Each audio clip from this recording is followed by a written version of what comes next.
These rolling acres near Newmarket, Maryland, hold a rich history and a special designation as Maryland's first rural historic district. Welcome to Peace and Plenty.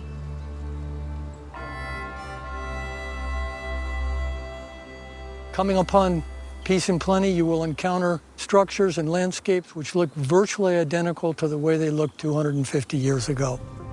The Peace and Plenty Rural Historic District is just over 1,100 acres, encompassing 9 farmsteads and a historic lime plant, all built between 1760 and 1940. The Peace and Plenty Rural Historic District contains all the historic houses. There's still historic outbuildings. Each farmstead offers glimpses back to an age before modern conveniences. Jim Jamison of Stillwork Farm completely restored his 18th century home. It was built in 1758. His barn, and its original dairy cooler. This is the spring house, which was built at the very outset of this farmstead. It's where the farmers kept their jugs of milk to keep them cool until the milk wagon came by to pick them up. This area is unique for the eastern part of the county in that you can see the evolution in the farming area of this district, moving from grain farming to dairy farming, which occurred in the late 1800s, early 1900s. But at the same time, it's comprised of farmers who are adapting every day to an evolving market and business of agriculture. So you have a living community that's historic in nature, has a long history, but at the same time is alive with energy about how to adapt to the challenges that farmers face today. Farmers like Dana and Stephen Schultz, whose Basil Harding homestead has been in Dana's family since 1929. The benefit is that they're able to preserve the heritage of early agriculture in Frederick County. And without that, farming's expensive as it is, and they don't have extra money to be putting into a building that really does not help them. They're actually farming for dirt and not for historic homes. By being a Peace and Plenty farmstead, farmers like the Schultzes can apply for a Rural Historic Preservation Grant that they can use for exterior renovation on their historic farm structures.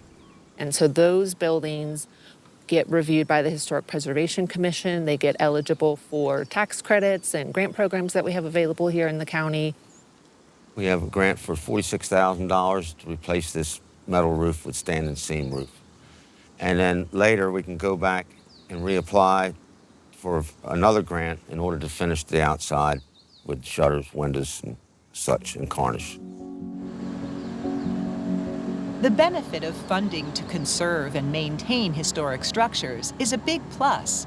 But for working farms in the district, perhaps a bigger benefit is that they are still able to adapt and grow to meet future agricultural changes. This house was built in 1791. Rumored that George Washington spent the night here a time or two. Limited authority is what Sandra Storm and her husband Jason, owners of the Daniel James House and Cemetery, needed to have before joining the district. Their authority is limited to the buildings. They don't have any authority to our land or any of our agricultural practices because this is a working farm and we need to still work it. And work it they do. Today, Jason is off to harvest corn, but on his way, he'll pass his soybean field that runs right to the stone wall that encases the county's oldest recorded cemetery.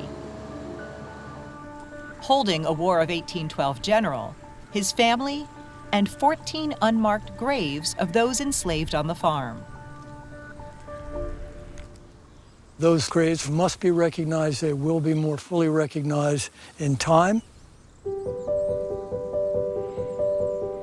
We want this district to serve as a way of increasing awareness in the community, the broader community, about what farming is all about, have them appreciate it, have them respect it, and also have them come onto our properties and take a good look at it as well.